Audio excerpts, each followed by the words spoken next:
panawagan dapat ng sambayan ng Pilipino. Marcos resign! Arintuin! Ikulong!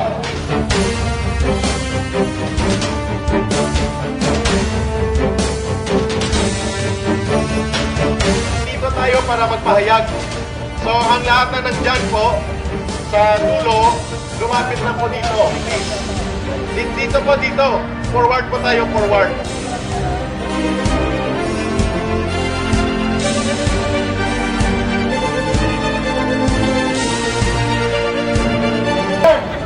Marcos, ikulong na yan!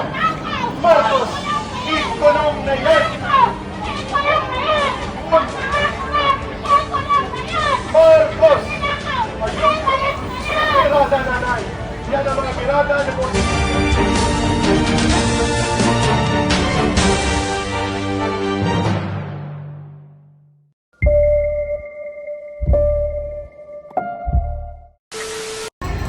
Kabataang Moro na galing pa sa Mindanao. Narito po kami ng mga kagrupo ko para makisama sa panawagan ng Marcos resign.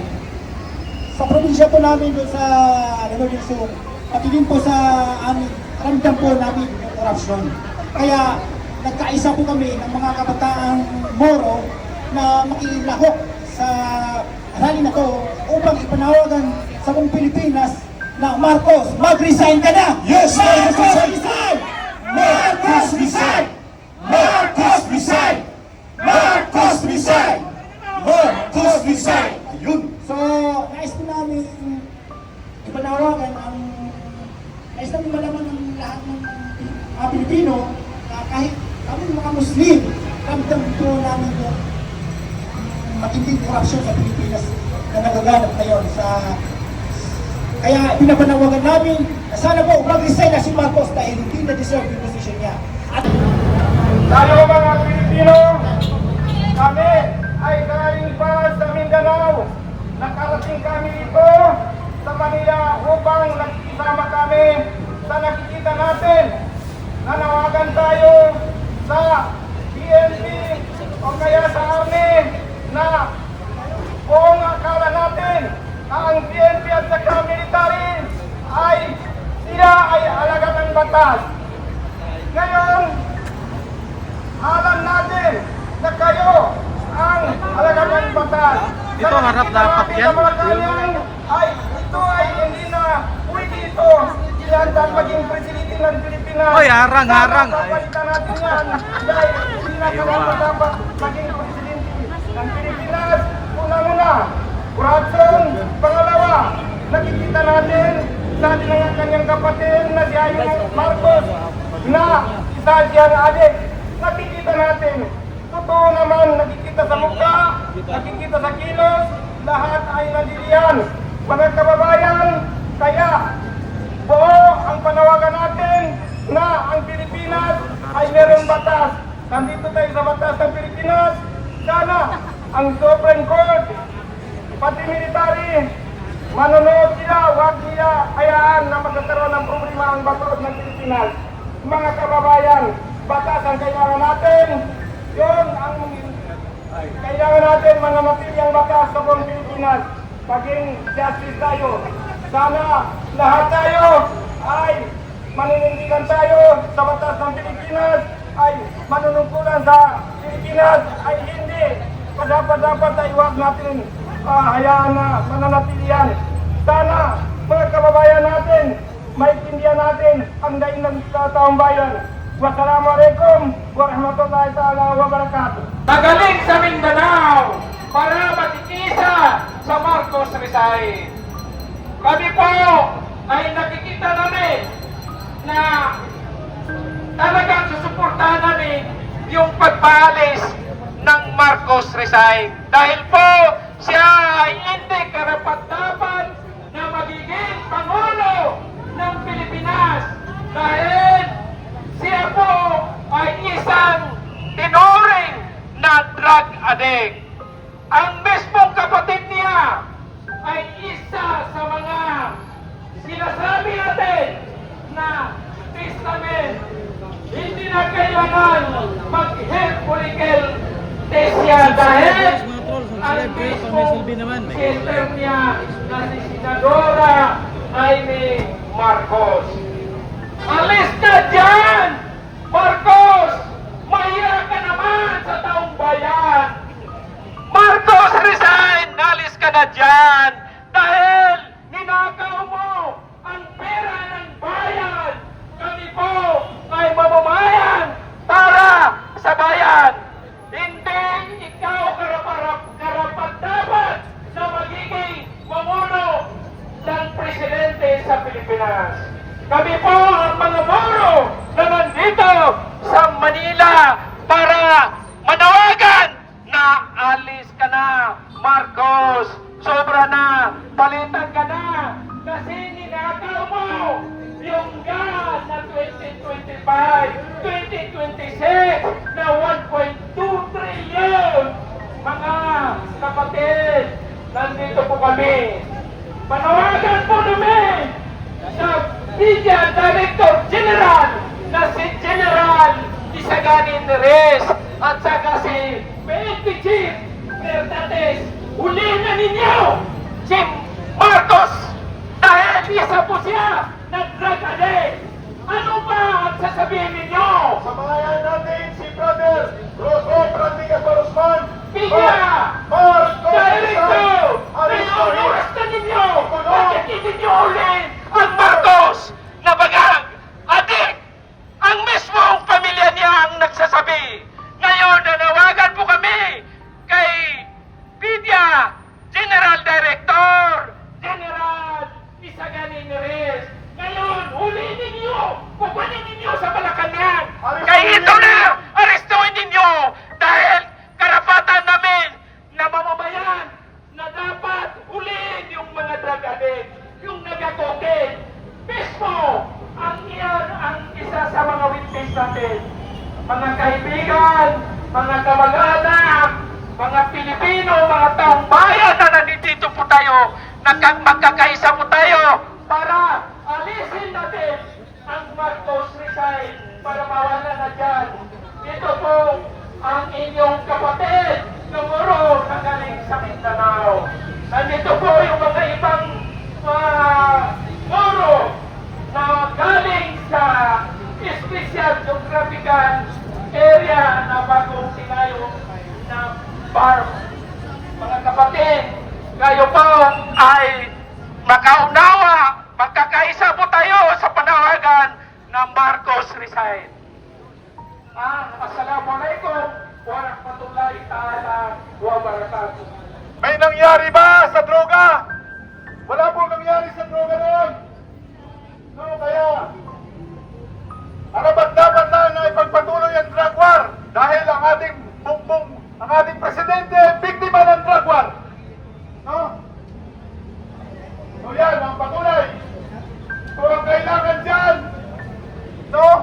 Meron pong provision sa konstitusyon na ang Korte Suprema ay pwedeng ideklara na ang isang presidente ay hindi na niya nagagampanan ng kanyang tungkulin. Magtanong po kayo sa mga abogado. No, ako po'y hindi abogado, marunong lang ako umunawa ng Ingles. At ako'y may maraming oras na magbasa. Kaya nakita ko, wala pa pong samantalahin natin ito. No? Na si Amy Marcos, no? At least magsama siya ng isa pang miyembro ng pamilya. No? Lubos-lubusin mo na, Amy, para matapos ang problema ng bayang ito.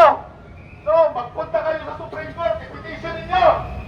May karapatan kayong sabihin sa Supreme Court na ang inyong kapatid ay nalululog sa droga.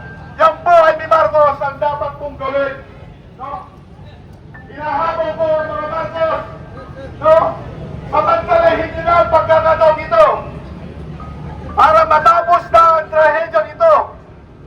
Tayo po ay sumusunod kung ano ang nakasulat sa batas. Yan po, may karapatan po ang Supreme Court na ideklara ang presidente ay hindi niya kayang gampanan ang kanyang tungkulin on medical grounds. Yan ang nakikita kong solusyon. No? Sumunod po tayo sa batas. Sundin po natin ang mandato ng Vice Presidente.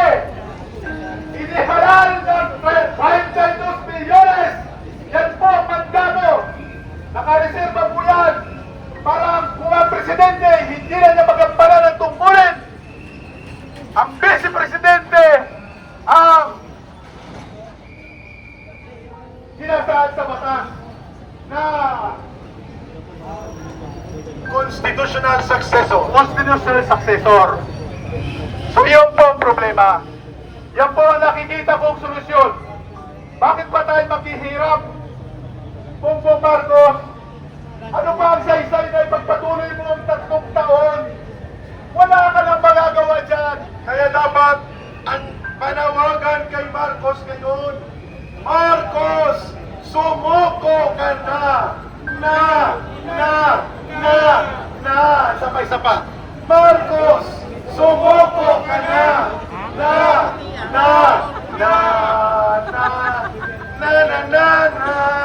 Kung sakali na hindi susuko si Marcos, no? Gamitin natin ang Korte Suprema. Ang testigo ay ang kanyang kapatid, immediate member of the family, no? Ginawa mo na ito ay may lubos-lubosin mo na para may salbar natin ang ligasiya ng Marcos.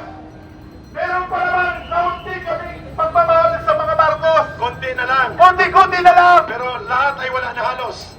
Pagka lumipas ito, may gagaranti ako sa inyo, pabobora at puro hatred lang ang matitira sa mga Marcos. Pag-igaway ng patuloy pa diyan, no? Mga boying tribulya, huwag mo akong sisisihin. Huwag mo akong inidemanda ng sedisyon.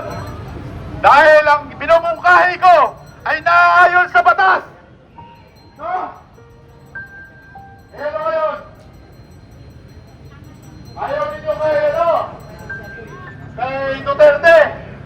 Bakit ninyo ayaw? No? Kung ayaw ninyo kay Duterte, no? Ang bansa natin, tayo ay nahaharap sa giyera. Pakita ko yung aking nanitan. No to global supremacy wars. No to horrors of peaceful destruction. Ang kailangan natin ay right to neutrality. No? Ang lahat ng bansa may karapatan na maging neutral sa gera. Yan ay nakasaad sa international law.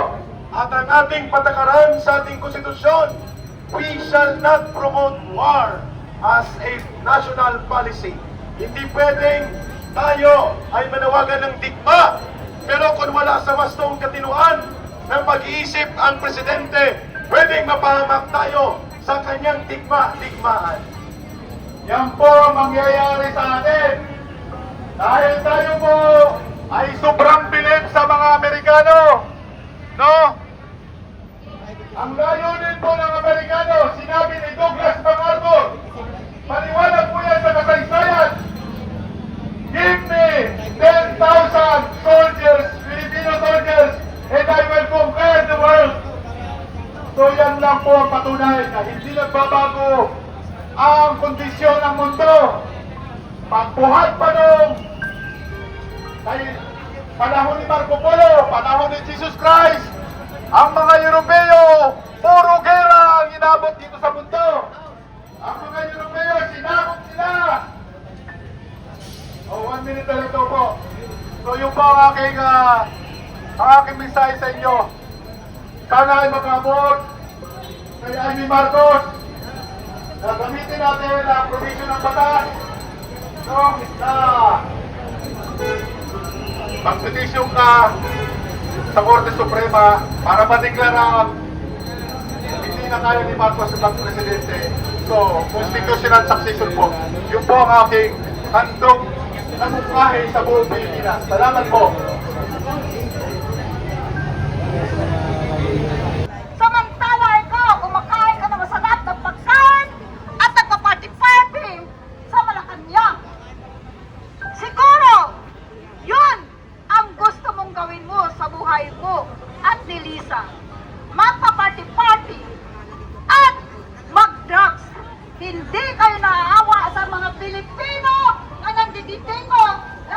mahihirap at mga dukha na walang-wala.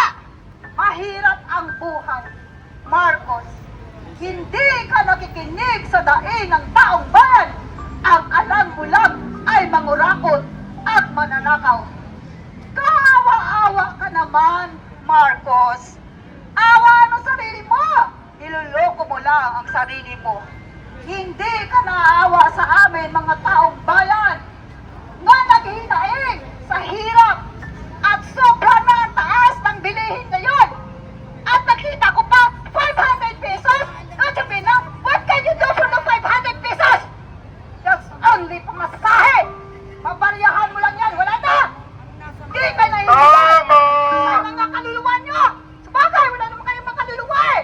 Takot din kayo sa sarili ng mga multo. Multuhin sana kayo dyan dahil sa Malacanang. Mabwisit kayo. Wala na kayong ginawa. Mga pwisit daw! Lukuhin mga Pilipino. Mga manluloko at manlalakaw! Mga hinayupak, mga tanakaw. Sabihin mo, wala kang alam? Wow! Wala kang alam? Kasi talag ka eh. Tingnan mo kung interviewin ka. Ha? Makamot-kamot ulo ka. Kasi pangkat ka, wala ka sa pinuan, sa pag-iisip. Yan sa sobrang pagkagags mo. Tama si Duterte. We have a weak leader and a drug addict. Hindi mo kami masisisi kung magagalit kami sa iyo dahil ikaw mismo ang gumagawa ng problema. Ang bansa na ito, binigyan ka ng 3 years to manage and to handle it. But what did you do? Nothing. Pumasa kami sa 3 years mo. Meron man lang asenso. Pero wala. Lalo nyo kami pinahirapan. Lalo nyo pinapahirapan ng mga mahihirap. Sobra-sobra na. Ayos. Tama na. Umalis ka na dyan. Mag-resign ka na. Saan? Yan ang papakaan mo sa mga mahihirap? Bukbuk na. Nagkaroon ng problema sa bansang ito. Anong gagawin nila? Sisibat? Dahil nandoon na yung mga bahay nilang luxurious, mga sasakyan nila na binibili nila dito sa Pilipinas, at ang mga pera na dinadala nila doon sa ibang bansa. So safety na sila. So ano mangyayari sa ating mga dukha, mga mahihirap? Ano mangyayari sa atin? Sa bansang ito, kung manahimik lang tayo at hindi magsasalita, walang mangyayari sa atin. Speak up! At the end of the day, wala tayong mapupuntahan. Kawawa tayong mga Pilipino sa hirap ng buhay. Nakita ko ngayon, kumpara kay Digong, hindi ganito kahirap ang buhay. Ganyan na nangyayari ngayon. Dahil sa korupsyon, sa pagnanakaw, lalo tayong pinapahirapan. Walang awa ang Marcos na to. I'm not going to call you president because you're so lazy and weak leader and bangag. You don't know anything. Wala kang nalalaman sa nangyayari sa Pilipinas ngayon. Sa paligid, wala kang alam. Kundi, ang alam mo lang, magpirma and that you even read it. Kaya ano nangyayari? Natutuwa ang mga kontraktor na to.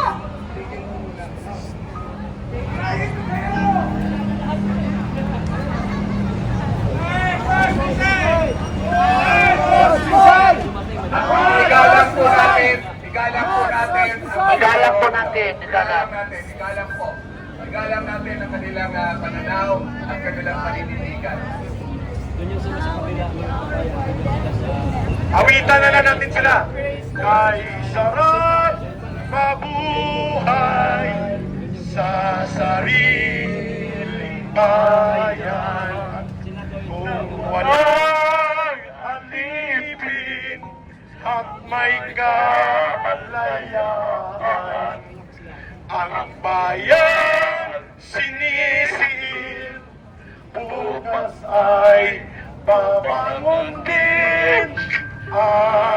Sila ay pupula sa timyas ng paglaya.